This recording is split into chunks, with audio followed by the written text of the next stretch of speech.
Hey everybody, it is Quicken and welcome back to Tattoo Talk Tuesday. So if it is your first time joining us for Tattoo Talk Tuesday is our weekly interactive talk show where I take viewers submitted questions and try to lend my experience to you guys as a tattoo collector. So because I always get a ton of questions about how much tattoos cost, how much my own tattoos cost, what my most expensive tattoo was, how much I pay for tattoos, how to save up for tattoos, which I think is a video I already made, right? I thought I would do a fun little video today where I talked about my most expensive tattoo versus my least expensive tattoo. So today I'm going to talk about the tattoo I paid the most for and the tattoo I paid the least for. I do want to say, disclaimer, I'm not going to mention any tattoos I didn't pay for. In my lifetime, I have received some free tattoos. Sometimes that happens through trade or friends or anything like that. You know, I have a couple stick and pokes, etc.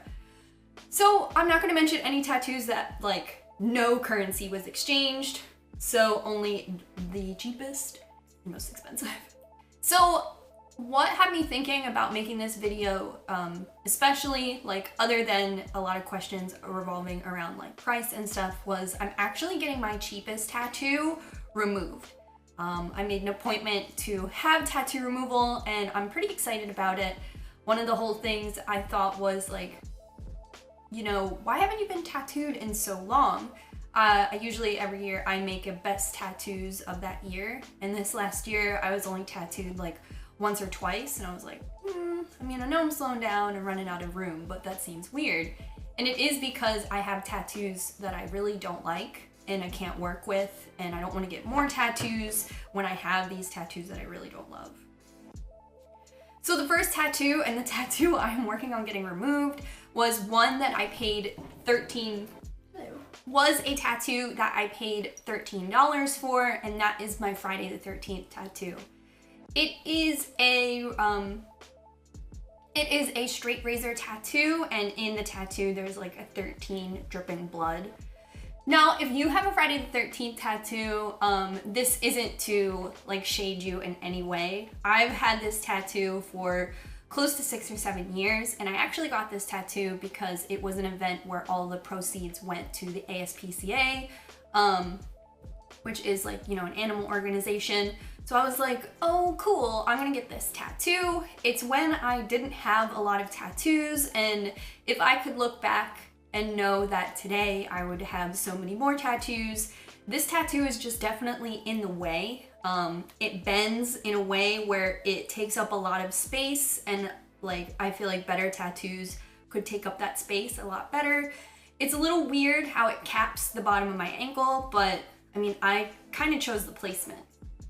So I had this tattoo done like at an event, so people waited in line and stuff, and I paid $13, $20 total with a $7 tip, which is how a lot of those things go. It is my only Friday the 13th tattoo I have that I paid $13 for. If you remember, I got a tattoo for another Friday the 13th event, a little chick, and that tattoo was $80 with a $20 tip. So it is the only truest $13 tattoo I have, and on my body, the least expensive tattoo.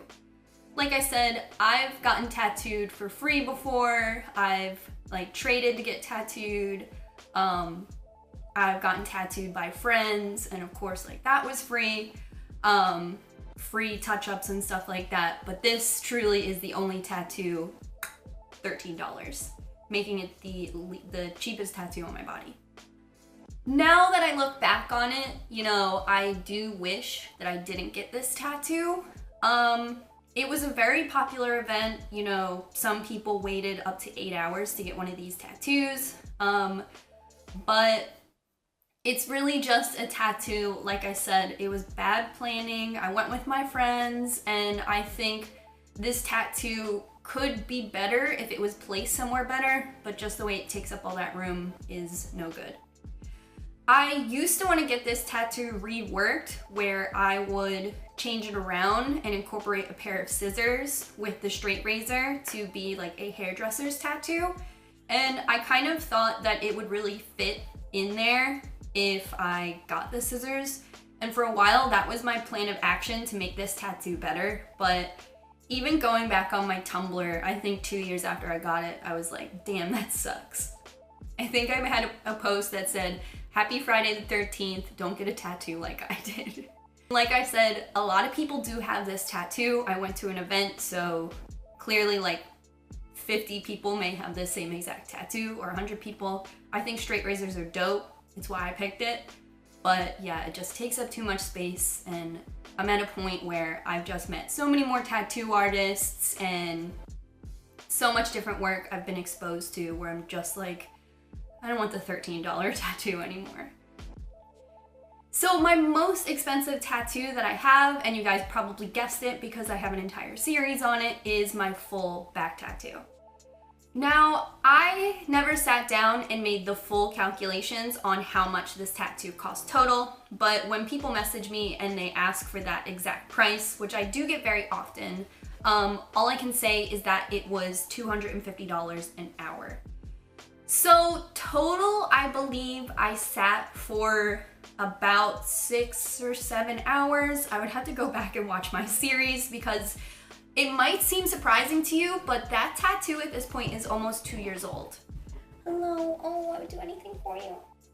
So that tattoo is surprisingly about 2 years old at this point. So, you know, the finer details aren't always in my mind, but I can comfortably say that I spent over $1,000 on it. And in my life, you know, even the 2 cars I've owned in my life were not $1,000.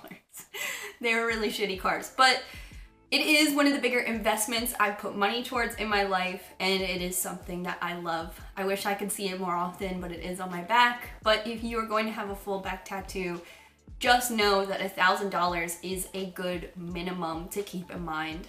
So when I was planning on getting my back tattoo, I think I always knew I wanted a big back tattoo. I actually got tattoo removal before I started with the process of getting my back tattooed, and with that I was able to almost free up so much space. Like I had a little tattoo in the corner of my shoulder and then this whole back. I do have a tattoo on my rib cage which does come into my back, so that was a little difficult with planning because I did realize that I couldn't get a back tattoo that was like a full like square back tattoo from top to bottom to side. So my back tattoo does kind of taper in, which gives room for the original tattoo and still does cover the tattoo that I had laser removal on. If you count the laser removal as a part of the pricing in order to get this tattoo, it only increases the value of how much money I did put into getting a full back tattoo. But I love it, I think about it all the time, and I can't wait to add to it. Even adding to it will only make it the most expensive tattoo I have. It is the tattoo I sat the longest for, and in comparison, the only other tattoo, like when I was thinking about it, I was like, if that's the most, what's the second most? And I think the second most expensive tattoo I have was around $600.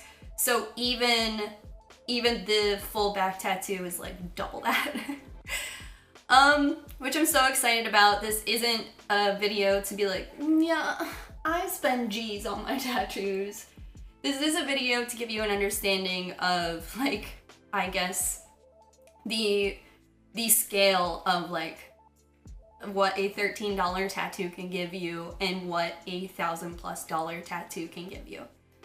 One of them I'm unhappy with, and once I get a laser removal session on it, it will bump it up to a tattoo I did spend money on, if you think about it, because it will be worth $213 after that. And it is pretty dark, so I do envision it to take more than one session, so $413 on this damn tattoo. But hey, I've seen flash events where the tattoos on the sheets are dope, so it just was bad planning and bad placement, and I can only blame myself. So On the other end, my back tattoo, dope. I felt really good getting it. Even the healing process was really cool. Traveling to New York to get it was really cool. I feel like my relationship with Rose Tattoo is like stronger than ever. And I do feel like I'm in this like sweet exclusive club of like the full back tattoo club. Full as like an asterisk because I do want my tattoo to go a little bit lower on my back, like more towards touching the top of my butt, whereas now it kind of ends at the small of my back. So let me know what you guys think. How big is the range of your most inexpensive and expensive tattoos, minus maybe ones you receive for free? I know some people out there, your partner may tattoo so you don't pay for your tattoos, or your friends and stuff like that. So that does happen, especially in this community where, you know, as we get older, we tend to make more connections and with tattoo artists and stuff. Oh, and maybe like a tattoo that you won in a contest. I do see like these Instagram like reposts and you can win like a $500 credit for a tattoo. Has anyone ever won one of those? I guess I've never seen someone announce that they won. Have you won? Comment. So thank you guys so much. I thought that this was a pretty interesting little discussion. So although I feel like it might be invasive in the community when people are like, how much was that tattoo? I'd love to just, you know, give you guys a little ballpark. I do get questions that are like, I'm starting my back tattoo journey. How much money should I bring? And I'm like a savings account. But thank you guys so much. Definitely give this video a thumbs up and participate in the comments down below. If you are new here, I have an entire playlist of all Tattoo Talk Tuesday videos. This series is going on like 2 years strong, so definitely check out the playlist if you have a question that you think I may have answered. And yeah, definitely submit your questions down below for Tattoo Talk Tuesday. Like I said, this is a viewer-driven show, and I'd love to talk to you guys about it.